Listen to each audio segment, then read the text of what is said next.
disclaimer lang bago ako magpatuloy, personal ko po to na review. So maybe yung iba yung na-experience ako, iba din yung na-experience ko. So nasa sa inyo lang. Pero ito own experience. Okay, so simulan na natin yung bike review. So magsimula tayo sa frame. So ito Yeti, tapos Turq. Yung Turq medyo mas magaan siya. Tapos parang high-end na variant or version ng SB series nila. So tapos nakakuha na siya Pax Float DPX2. So ang eye-to-eye ng rear travel nito is 7.87. So tapos naka EMS bike skin protect na siya. Yung fork pala nito ito Ohlins 36. So 36 na yung stansyo ng quadbed ng Ohlins, pero ito yung 140mm lang na travel kasi yung SB na 5.5 is only 140mm, pero pwede siyang lagyan ng 160 na fork, pero gamit ko is only 140 na 29er na Ohlins. Tapos yung wheelset nito Enve M60. So siguro yung iba alam na nila kung paano mo malaman na original yung Enve na wheelset mo is ito, walang nipples. Nasa ilalim yung nipples ng Enve. So DT Swiss yata tong spoke na to, yung malapad. Tapos yung hubs niyan ay Chris King. So Chris King yung hubs. Hindi kasi ito boost tong frame, pero yung wheelset ko is hindi boost. So nilagyan ko lang ng spacer. So marami namang nabibili diyan. Is Xtr. Yan, Xtr. Shimano Xtr. Tapos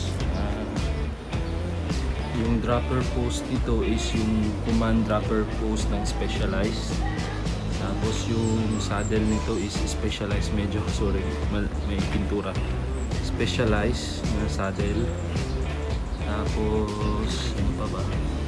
Yung chain pala nito is yung sa Eagle na SRAM na 12 speed, pero pinutulan lang kasi naka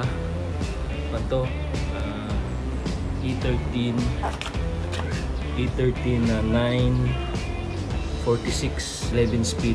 So E13. Tapos yung RD niya, anong tawag ito? RD niya is X. Tapos yung crank is Xtr. Hindi nang mabasa. Yan, Xtr. Naka wolf tooth na chainring. Tapos yan yung infinity switch ng Yeti. Ito yung infinity switch. Ikot muna tayo.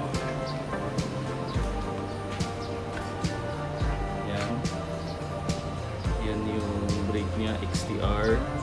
Yung rotor sa likod is Hope. Tapos yung pedal pala, flat talaga ako ever since, so same. Tapos yung harap na rotor is 203.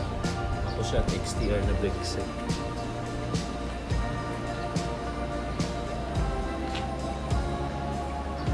Yung handlebar pala nito is na carbon 800mm ODI. Yung grip niya is ODI. Saan ako ba? Ano na?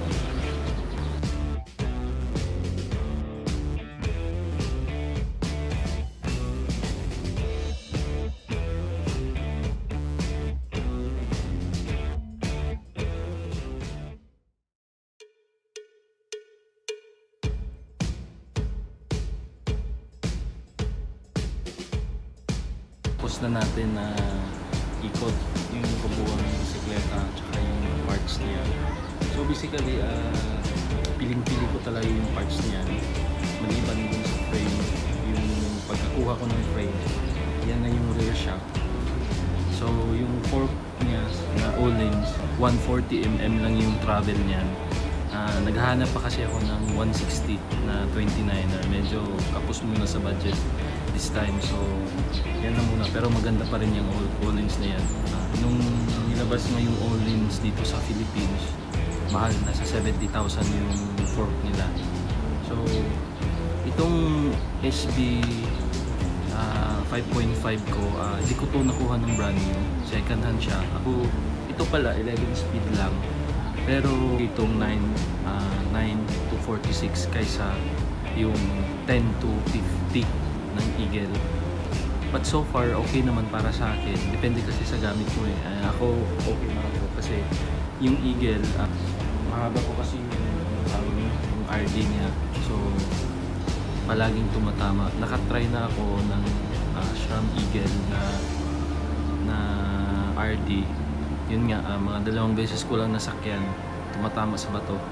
So, madaling nasira first sa bisikleta.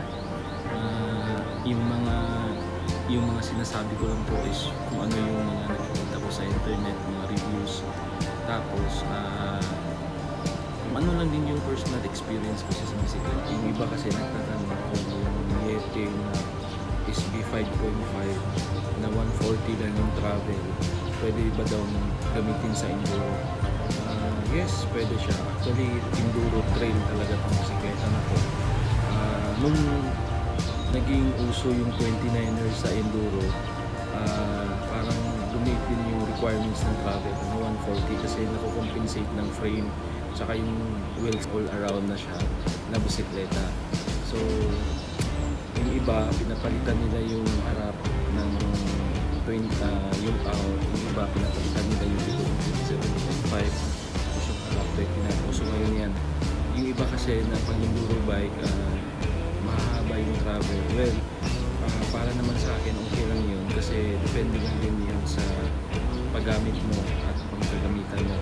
Kasi kung yung bike mo, mahaba yung travel, may advantage din yun, especially sa mga technical na trail drop. Tapos, mataas yung travel ng fork mo or yung rear suspension mo mataas. Makakatulong yun. Maraming beses na ako na-save nung maganda na suspension. So, first time ko kasing gumamit ng bike na 140 lang yung travel. Pero so far, okay naman, maganda naman itong bisikleta. Downhill bike na ginagamit ko sa trail, ginagamit ko sa Enduro. So, pag downhill bike, 200mm karagmitan na suspension nun. Tapos na-try ko din specialized Enduro na 170 yung travel, okay din. Na-try ko din Santa Cruz Nomad, Giant Train na okay naman lahat. Depende lang din kasi talaga sa'yo yun.